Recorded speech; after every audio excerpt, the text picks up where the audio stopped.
light in the sky, rising in the air. There's a feeling so strong. It's time to light the fire, like a bright shining light. Getting more out of life, sharing time with friends, feeling so strong.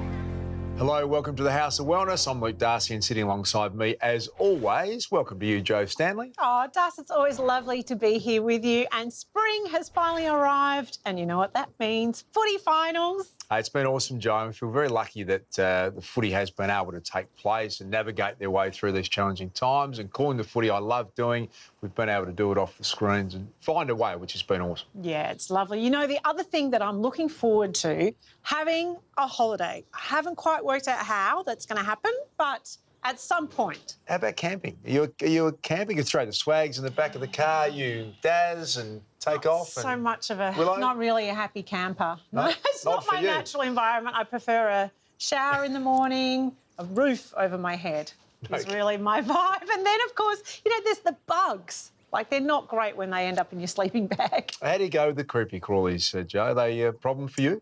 I don't mind them as long as they stay in their natural habitat and not in my sleeping bag.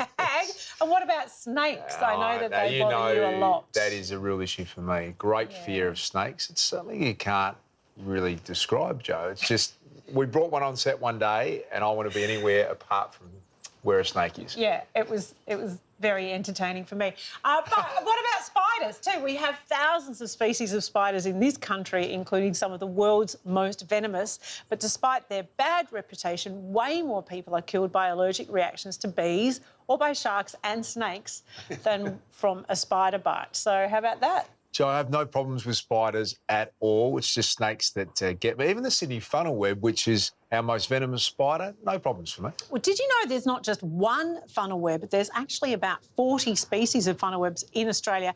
And while I have no intention of getting up close with one, they are responsible for a potentially life-saving new drug being developed in Queensland. This is really incredible. The drug uses a protein found in the venom of a funnel web spider to stop the deadly consequences of a heart attack. Here's one of the team behind the revolutionary new treatment. Let's check it out. This is Professor Nathan Palpant. He's a world expert in venom biology. And this is one of his favourite venomous subjects, the deadly funnel web. Tucked away in a lab in the University of Queensland, he and his team spend their days sourcing venoms that contain new drugs. The observation that venoms have remarkable drugs in them has been known for many decades. In fact, molecules including captopril, which is one of the most famous and most widely used drugs for reducing blood pressure, was derived from the venom of the pit viper. Right now, it's the Fraser Island funnel web that's under the microscope. The venom was found to slow down brain injury from a stroke. And now there's a link to the heart as well. We have known and been studying for decades the underlying stress responses that happen in the heart during an injury like a heart attack. But the remarkable problem is that actually no drugs have actually made it into the clinic that block these injuries from happening. So we know a lot about how they happen, but all that knowledge is actually not delivered anything clinically to impact patients. That is, until now. Incredibly, the poisonous venom contains a molecule that slows the death of heart cells during a heart attack, buying time for the victim. It's effectively telling the heart cells just to hang on because they're in a very serious stress space and they really want to die, but this molecule comes in and says, just hang on for a little longer. And that's really important because as patients are experiencing a heart attack, they can get to hospital and they can undergo all of the procedures that help restore the blood flow. But the heart cells really need to just hang on through that stressful period, and that's what this molecule does. And if that isn't the most incredible thing you've ever heard, then how about this? The venom contains around 3,000 different molecules, and only one of them has the power to prevent what they call cell suicide, the potent HR1A. We've studied this in the context of stroke, where oftentimes patients require a long time to get to hospital before they can have a diagnosis. And so that creates a long injury period where the cells are dying. And we've found that treatment with HI1A, even up to 8 hours after the onset of stroke, still reduces the injuries that happen in the context of those types of stresses. We've also found that in the context of heart attacks, we can deliver the drug just prior to effectively the surgeon getting in and restoring blood flow. So long injury periods before we deliver the drug, and it has remarkable effects in regard to the preservation of those organs and the function of those hearts. And there's more. Extending the life of heart cells will have a huge impact on donor hearts and transplants. And the heart is really one of the most sensitive to this transport time period. And so clinicians are really restricted to just a few hours of being able to get it from a donor to a recipient. And in Australia, that's a big problem because we have this issue of the tyranny of distance, and transporting a heart from Perth to Brisbane, for example, isn't feasible. And so our hope here is that the observation and the discovery we've made would be a significant impact to increasing that transport time so that we can really distribute the organs more effectively across the country and also improve the quality of those organs for the recipients. Clinical trials are well underway, with the ultimate aim for first responders to administer the drug at an emergency. The exciting aspect of this study is that we've identified a molecule from a sand island off the coast of Queensland. We here at the Institute for Molecular Bioscience have discovered its remarkable capacity to improve the value and the quality of organs that are injured in the context of stroke and heart attack, the leading causes of death in the world. And so this is an exciting opportunity, I think, for us to move this forward into an area of clinical need that could impact millions of people every year. So, if you're not a fan of spiders, here's the last word from Nathan. A bit more appreciation for those little critters that crawl around with a bit of a scare, but they might actually help you in the long run.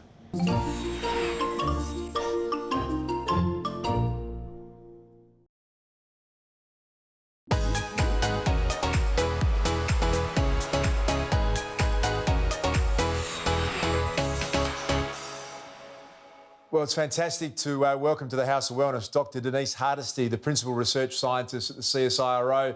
Denise, thanks for your time today. My pleasure. Great to be here. Can I start by asking, how do we go about measuring plastic and debris on the seafloor? It is actually quite a challenge, and we used this autonomous underwater vehicle that went out there into the deep seabed floor, and it actually grabbed samples. And then the machine, this underwater sub, would bring those samples back. We would separate those out. We would collect and keep them on board the ship. And then they came back to us in the lab where we were able to process them. We looked at those samples and we used a fluorescent dye that marked, so to speak, so that we could see a color difference and we could really distinguish if something was plastic or if it was a natural material. And so that color difference allowed us to then very carefully count how many of those little teeny tiny bits were actually plastic versus natural material. We've all heard a lot about microplastics, and most people with a conscience are very concerned about what it is doing to our oceans. How much did you find down there? So we found an estimated between around 8 and 14 million tons of microplastic on the seabed floor, if you include the whole of the ocean. And if you want to put that in context, we'd say that's somewhere between maybe 8 and 12 plastic bags full of this microplastic for every single meter of coastline around the entire world, excluding Antarctica. Well, that is just staggering, and I'm shocked and disturbed to hear you describe it that way. Were you shocked? I was really surprised, particularly in light of the fact that we were doing surveys in quite a remote part of the world, really. We're not right outside a major city center. We're several hundred kilometers offshore, and we're sampling at depths of up to 3,000 meters. So yes, it's really a confronting amount of plastic to be finding. And how is this impacting on marine life? Well, if you think about it in the vastness of the ocean, that's not that there's like a big pile or layer of microplastics everywhere. It's that, there are bits and bobs throughout. the ocean surface, and much more than that floating on that seabed or, sunk on the bottom of the ocean there.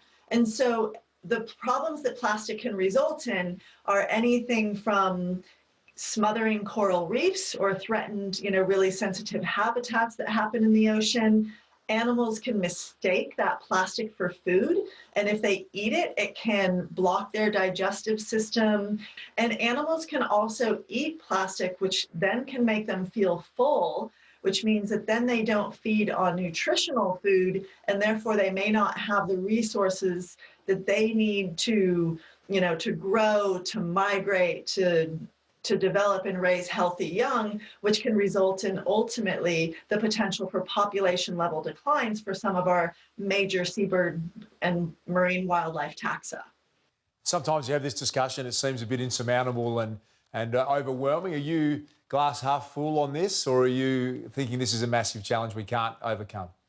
So I am an absolute optimist, and I've been working in this field for, well and truly over a decade. And I actually consider it a story of hope and optimism. We know from work that's been done that when change happens, it's reflected really quickly in our environment.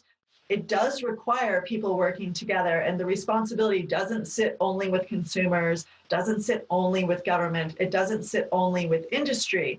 It really takes us all working together to have those support systems to make sure that the resources are where they need to be to create those long-term sustainable solutions to really change the game. And at CSIRO, we're actually focused on trying to see a 90% reduction of plastic lost into the environment by 2025. It's a bold, audacious goal and plan, and I think we can achieve it with partnerships, with industries, with university, with government support. I think we can do this. It's no secret we love getting behind the push to reduce plastics here on the House of Wellness. Jo, you and I are both big on reusing and recycling when and where we can. Absolutely. It's all about doing anything we can to reduce the staggering 800,000 tonnes of plastic waste that ends up in landfills and waterways each year. More than 80% of plastic sold in Australia still makes its way there. But lots of big corporations are now promising to help change this. Yeah, May this year, more than 60 companies, including major supermarket chains, signed a pact to reduce plastic waste across Australia by 2025. Most of us now recognise that triangle of arrows on products that we buy, and I know that means you can recycle the packaging, but what about the numbers on the bottom of some plastics? What do they mean? Well, Luke Hines caught up with a top environmentalist for a lesson in logos. We all hope that one day single-use plastics will be a thing of the past. But for now, they're not always easy to avoid. So to make sure you're buying the most recyclable plastics you can and disposing of them correctly, it's a good idea to learn what these little numbers actually mean. The code actually tells us what type of plastic it is. Is it PET, PVC, polystyrene? Each number represents what it is. All right, let's get started. What's number one? Number one is PET. You find it typically in soft drink bottles, water bottles. It's one of the most recyclable types of plastic that there is. Okay, so what would that usually be turned into? Most likely back into a bottle itself. Okay, so number one's good. We can actually utilise that. What about the lid? I always wonder. Keep it on or off? I suggest to take it off. Generally, the lids can be a different type of plastic to the bottle itself, so therefore they need to be separated. Some councils may say to keep it on, but even doubt, take it off. Very good to know. What about number two? Number two are typically milk bottles or juice bottles. They've got this cloudy colour. Now, when they get recycled, they're probably not going to become a bottle again. They might become a park bench or a plastic pallet instead. Bottles and containers labelled 1 and 2 tend to be the easiest plastic products to recycle. But plastic type number 3 is where things start getting tricky. Number 3 is PVC. Now, PVC, this might surprise you, this is PVC. Yeah. Same type of plastic as your parts. Oh, OK, because that's where I had heard of the PVC piping. PVC contains chlorine-based chemicals that make it stronger and more durable. And while this might make it handy for plumbing, it's best to avoid the number 3 at the supermarket. It's actually a very difficult plastic to recycle. They're actually phasing it out and switching it to PET, so more of the number 1 plastic. This is a newer version of the bottle, which is now PET. Same product, better plastic. Absolutely. In the scheme of things. In the scheme of things. Number 4. Now, number 4 is not quite as common, but you'll find it in a lot of the condiment bottles, like your sauces, that type of thing. But this has got a special quality. It's squeezable. Okay. So it's quite a characteristic of this type of plastic. Because this plastic is softer and more flexible than others, you're likely to find the number 4 on a lot of plastic wrapping and grocery bags, which should stay out of your recycling altogether. Plastic bags, the best thing you can do is actually bundle them up and take them to your supermarket. Red Cycle actually collects them. If you don't do that, then they need to go into your general waste or your landfill bin. One thing that you shouldn't do is never put your recycling into a plastic bag. That won't be recycled. Okay, I'm definitely guilty of that because I thought plastic was all the same and I'm putting it in and then getting it in. So that's a really helpful tip. What about number 5? Now, number 5 are things like ice cream containers, yogurt tubs, these types of things. One thing I'm always curious about, should I be rinsing them out first? Yeah, look, it's a good idea not to have it full or even half full. So if most of it's out, that's okay, but generally speaking, give them a little rinse out. Number 6. Now, number 6 is polystyrene. Polystyrene can be recycled, but not through your curbside bin. Oh, okay, so people can't be putting that in here. No, no, no. The trouble with polystyrene is it's quite a light material. If you want it recycled, it's often done at drop-off points, and they'll actually compress it back down, take out the air, and then they'll send it away to be recycled. Obviously, polystyrene is on the really bad end of the spectrum. How do we avoid using it? Well, look, classic is if you're buying meat from the butchers, just get it in a plastic bag, or you can take your containers to the butchers and not have any plastic at all. All right, so that's 1 to 6. Is there a 7 and beyond? Yeah, look, there is a 7. 7 is the last number. 7 is other. Hang on, so 7 is everything else. 7 is everything else. So it could be a degradable plastic, it could be a compostable, and there's 20 or 30 different types of plastics in that category. I'm feeling like because that's an everything else, that's going to be really hard to recycle. Typically, it's not taken into your council recycling bins. It's interesting that you mentioned councils because they vary in what they can and can't recycle. Is that right? They do. So if you want to be sure about what will be recycled, just jump onto your council website. They've really got great information. I'll never do the plastic bag thing ever again. Thank you. Can't believe I did that. Hinesy there helping us decipher the Da Vinci Code of recycling. Very nice, Joe. When it comes to taking measures to achieve zero waste, Sweden is leading the pack. Last year, 46% of the country's household waste was turned into energy and 70% of all packaging was recycled. Sweden has also reformed its tax system to make used items cheaper to repair, and they're also onto the fact that so much fast fashion ends up in landfills, so researchers are working on finding new clothing materials that are less damaging to the environment. So let's hope that catches on here too. Yeah, up next, the doctor's car take the pain out of migraines and headaches. Plus, an Aussie beauty icon tells us how to achieve the ultimate healthy glow right after this.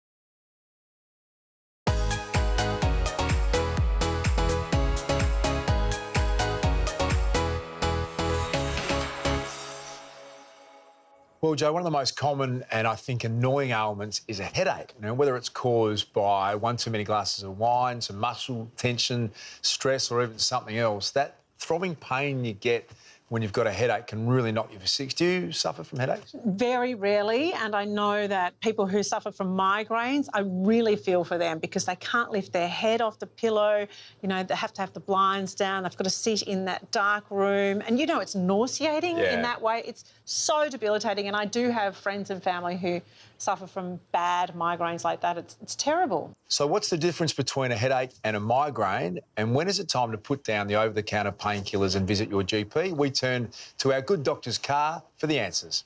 Hi and welcome to Medicine Past, Present and Future. My name's Dr. Nick and I'm the past. And my name's Dr. Isabel and I'm the future. And together, we're the present. Now, Dr. Isabel, you know those people who say every time they get a slight sniffle, ooh, I've got the flu? Yeah, mostly men, Dr. Nick. Well, fair enough. Well, the same happens when people say, oh, I've got a terrible migraine, when in fact all they've got is a headache. So what is the difference between ordinary headache and migraine? Well, there are actually over 150 different types of headache, Dr. Nick. Really? Yeah, that's according to the International Headache Society, and you'd think they'd know what they were talking about. Okay. But the most common two are the everyday headache or tension headache and migraine. So let's talk about those two. Okay, so tension headache is the one that we've all had, and it's the one that's like a band around your head. And while it can be quite unpleasant, it's not associated with visual symptoms or vomiting. Migraine, on the other hand, is associated with severe pain that's often unilateral. Meaning on one side of the head. Yeah, that's right.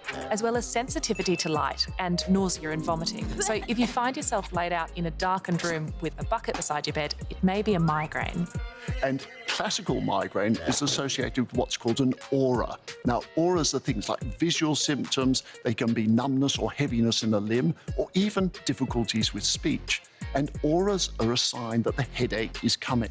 Now, before we go on, I just want to reiterate, in migraine, these aura-like symptoms resolve pretty quickly. However, if they persist, it may be a sign of something more sinister like a stroke. Yeah, really important point, Dr. Isabel, thank you. So if there's any doubt at all, seek help immediately.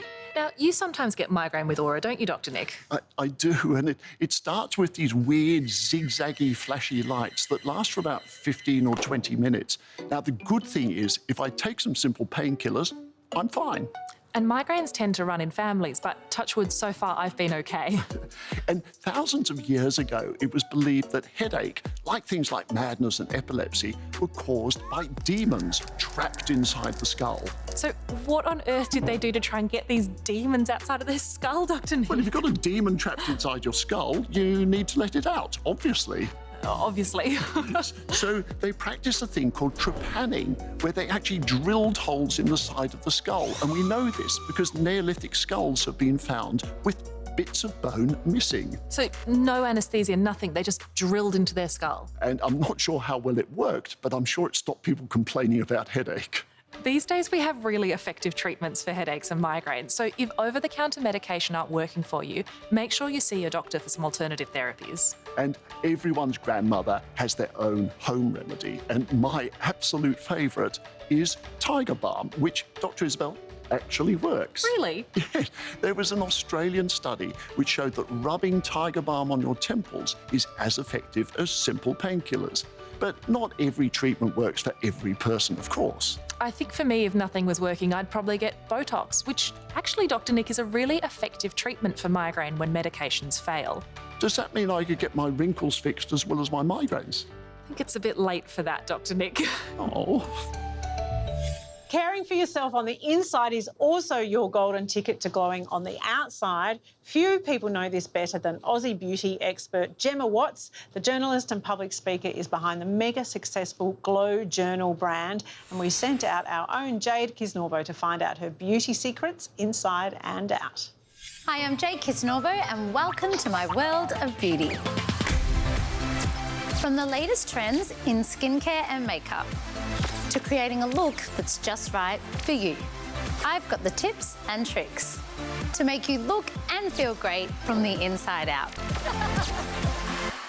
Gemma, we are both in the beauty industry, and looking at what we're wearing today, I feel like we have similar tastes. I think we might, Jade. It seems we got the same memo this morning.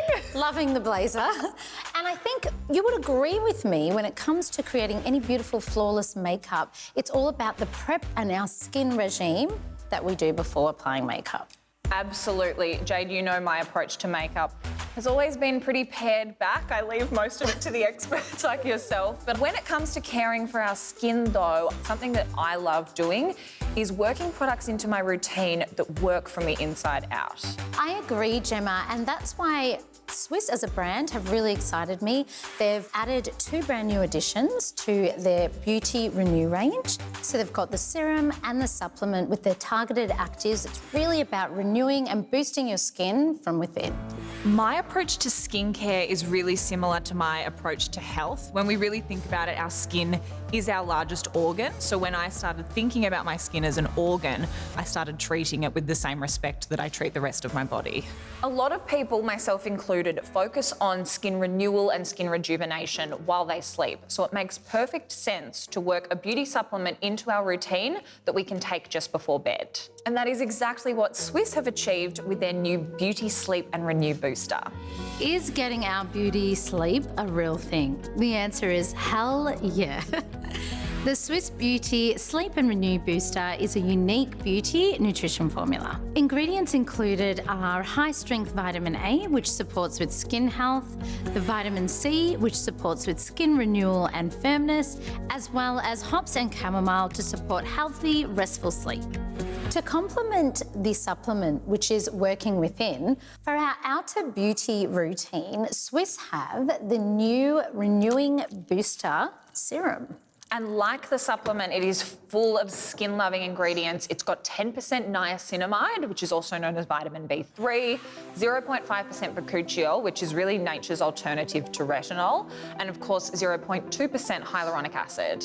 Oh, that's a lot of science. And it makes sense to us, but for those at home, basically what they do in combination is retexturize the skin, enhance skin's hydration, and also help combat any fine lines or wrinkles, leaving us with youthful, refreshed skin. They really are the perfect duo. Bit like you and I, Jade, an iconic beauty duo. With our matching glazes.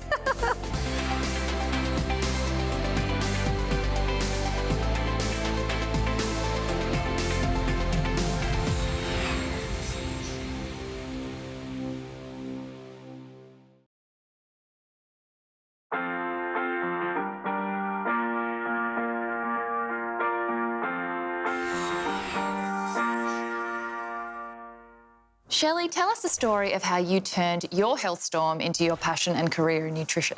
Yeah, sure, Sarah. So when I was 24 years old, I was diagnosed with a health condition.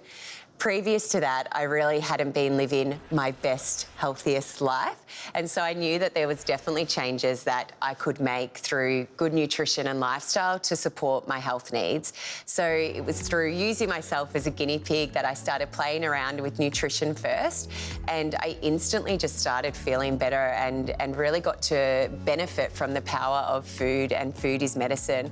It was from there I went to study a degree in nutritional medicine and naturopathy, so I could really share my learnings and learn more about just how wonderful food can be to support somebody's health overall. What do you think the biggest misconception is out there about nutrition? Definitely that we need to do things 100%.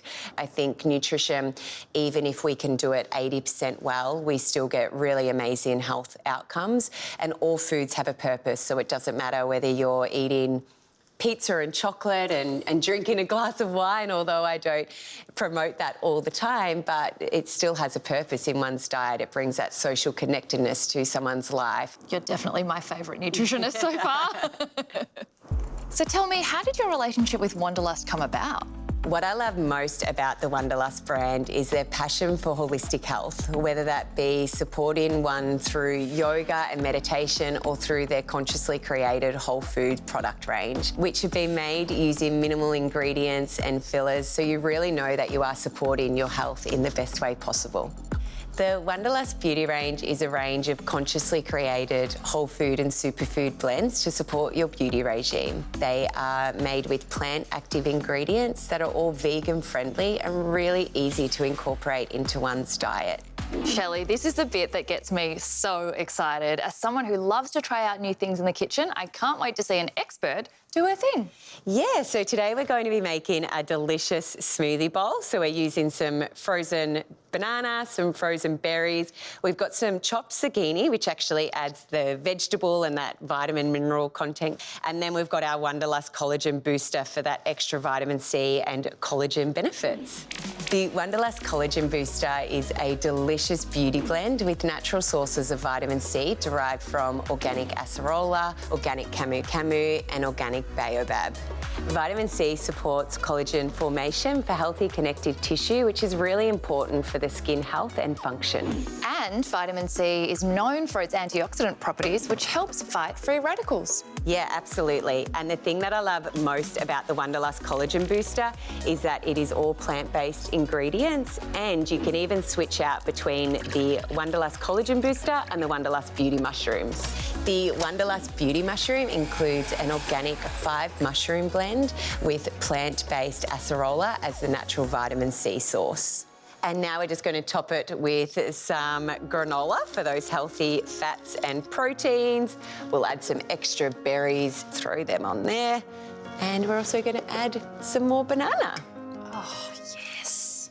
There you go. Oh my gosh, that looks amazing. So yummy. So for the beauty lovers at home, what would you like to leave them with as a message about beauty from within? Keep things simple.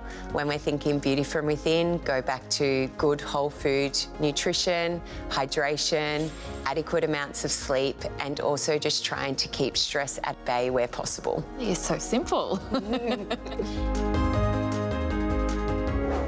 The healthy Shelley Mackenzie there, finding out some great ideas on how to start the day on the right foot. Now, Jo, I've been a big fan, as you know, of the Juice Cleanse. Oh, yes, you love a juice cleanse. The Green Street Juice team sending you 8 brilliant organic cold-pressed juices a week. It's been fantastic. Now, I know you've went through a really strong vegan phase there for a while as well. I didn't.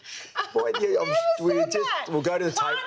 Plant-based. Plant-based. We'll go to the tape one day. And now, what I really wanted to ask you about was healthy breakfast. What do you start the day with? If I have the time, eggs. Love Really? scrambled eggs or boiled eggs It's not or an very vegan omelette. of you. I love it. It's not vegan because I was never vegan.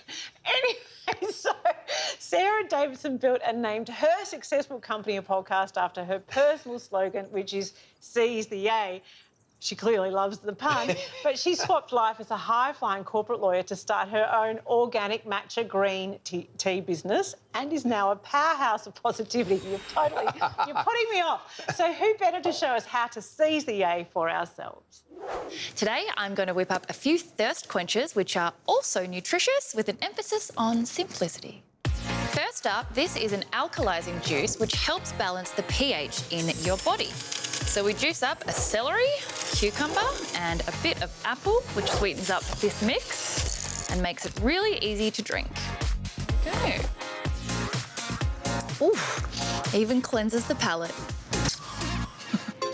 This next one has a bit of a tropical flavour, a Pina Colada smoothie. We can all pretend we're watching the sunset under a palm tree, sipping on our Pina Colada cocktails with this one. So we're going to start off with a little bit of frozen pineapple, 3/4 cup of coconut milk and 1 cup of fresh spinach. And if you wanted to add a protein to this one, I would grab a pea protein, and the Vital pea protein powder is wonderful for this. So we've got 2 heaped tablespoons. This is a great dairy-free anti-inflammatory combination. Ooh. Voila. So this last one is another green drink, but it's a bit of a shortcut. This one is way more than just greens. You can add it to your smoothies, to non-acidic juices, or you can just add water. This one packs a punch with 78 ingredients. That's got to be a record. It's called Vital All-in-One. It's a blend of essential nutrients extracted from fruits and vegetables, plus probiotics, prebiotics, herbs, vitamins and minerals. Vital All-in-One can be such a convenient go-to, really making sure that you've ticked off multiple benefits all in one glass. Immune support, intestinal support, liver support.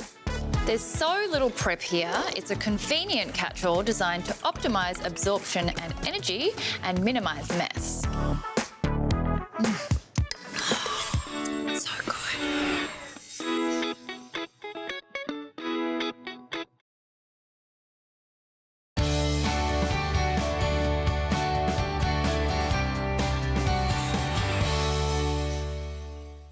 Welcome back to the House of Wellness Kitchen, where I like to bring you the food choices for optimal health, and my companion here, GQ, he likes to give you the herbal remedies. Now, mate, this doesn't happen often, but we have a bit of a crossover, a herb that can be used as a spice in cooking. You, Heinzie, are talking about turmeric, a favourite in Ayurvedic medicine. It's been used in India for thousands of years, and for good reason. Absolutely. It tastes sensational, which is why today I'm using it in my tropical turmeric smoothie. Plus, the colour it gives recipes is next level. You can't not feel happy. It also has an incredible impact on our broader health, thanks to the active compound in turmeric called curcumin, which has powerful anti-inflammatory effects and is a strong antioxidant. Sounds like a massive win for our entire body. It really is, Heinzie, particularly for our joints. Curcumin can help in relieving mild joint pain and swelling, as well as relieving symptoms of mild arthritis and osteoarthritis. It sounds like it plays a really important role in keeping us active and moving, something I better get doing with this smoothie. Hold tight, I'm going to blitz it up. Being that it's a strong antioxidant, like you mentioned earlier, GQ, means the curcumin can provide and protect against free radical damage that builds up in the body over time. Offsetting these free radicals can help reduce, prevent and delay the effects of illness and ageing. And while I'm eyeing off your elixir here, Heinzie, it's worth remembering that it can be difficult to obtain curcumin from turmeric spice, and that's why it's worth considering a curcumin supplement. So what you're really trying to say is that you don't want one of my delicious tropical turmeric smoothies, and I can enjoy both of these That's for not myself. That's not what I said at all. Hands not off, what I old said. Man. The A to Z of vitamins is brought to you by Bioceuticals Theracurmin Triple, a high-strength, highly bioavailable curcumin to relieve mild joint pain and inflammation. So Heinzie teaming up with GQ there. Well, a little while back, Heinzie helped another great friend of the show, Gus Worland-Joe, on a health and fitness overhaul. Gus deserves all the care we can give him because that's what he does for everyone else. He gives to everyone. Really, you get a random text from Gus all the time just checking in, which is why we love him. Yeah, he's really beautiful, and Gus's charity, Gotcha for Life, does incredible work to improve the mental fitness of men everywhere. His mission is to help men build meaningful mateships, emotional muscle and strong community connections. With COVID, certain areas were open. If they were open, that's where I went.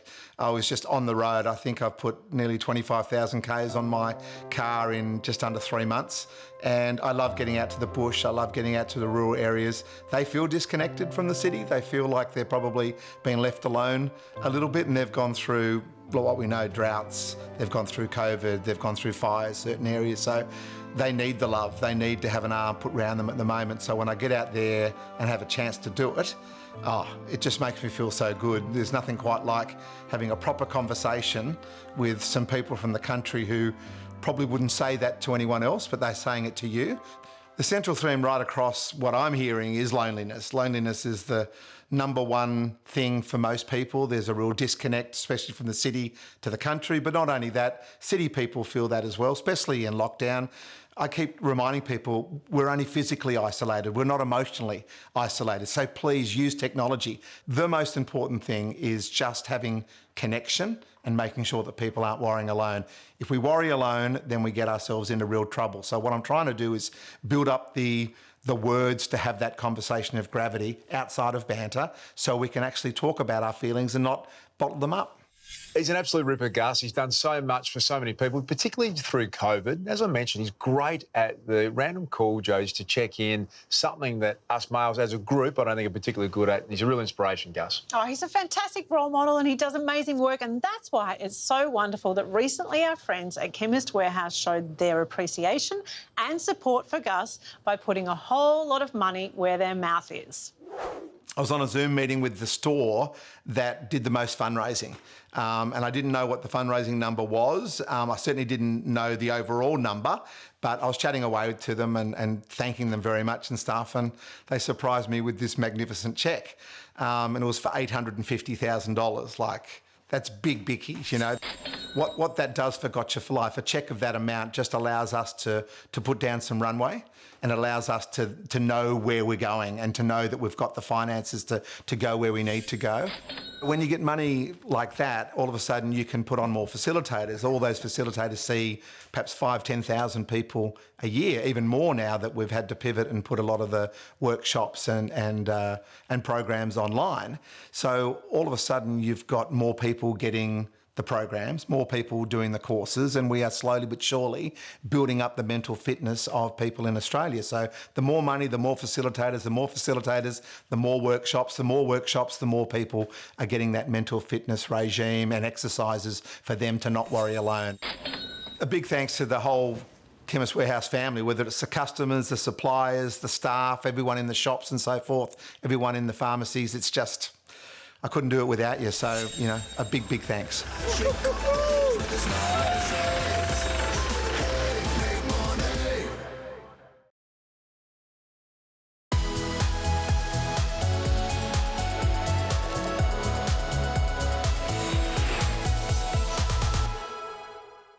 Joe, you and I are both big believers in the power of meditation, something that we've talked about a lot. I know it's a practice you've been doing for many years. I couldn't have got through the last year without it. Don't you think? It just recenters you and reminds you that this moment you're okay. It's so critical. And I think the energy and the change that you get to your whole nervous system by having a daily practice, hard to not do once you've felt the benefits. Just look at how well Joe's going. Well, there's been lots of research into what happens to the brain during meditation. The science backs the belief that it both calms the mind and improves brain function. And one of the most recent studies came out of Binghamton University in New York, shows that just 8 weeks of meditation can make your brain quicker.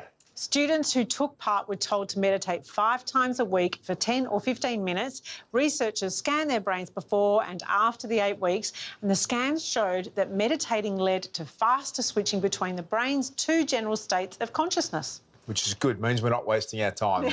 Good to know. There's new hope the study of meditation could be used to help research into Alzheimer's disease and also autism. Well, you got to wonder what else is possible with all this, Darcy. And, you know, we feel the difference when we meditate and practice every day. Yeah, and the idea that your brain is, you know, neuroplastic and it can rewire and reshape itself is a brilliant thought as well. That's it for today. Check out the House of Wellness website for more on the show. You can hear me and Gerald Quigley every Sunday on the House of Wellness radio show, and check out the House of Wellness podcast, Best of You. We cover everything from breaking a bad habit to work stress and burnout. Meditation does get a look in as well. Find it wherever you get your podcasts. Joe, I've also joined the world of podcasts. You can search for the Empowering Leaders podcast, where you can hear from leaders like Brian Goorjian, who coached the Australian basketball team in great style, Pat Cummins, one of my favourite Australian cricketers, and a host of others.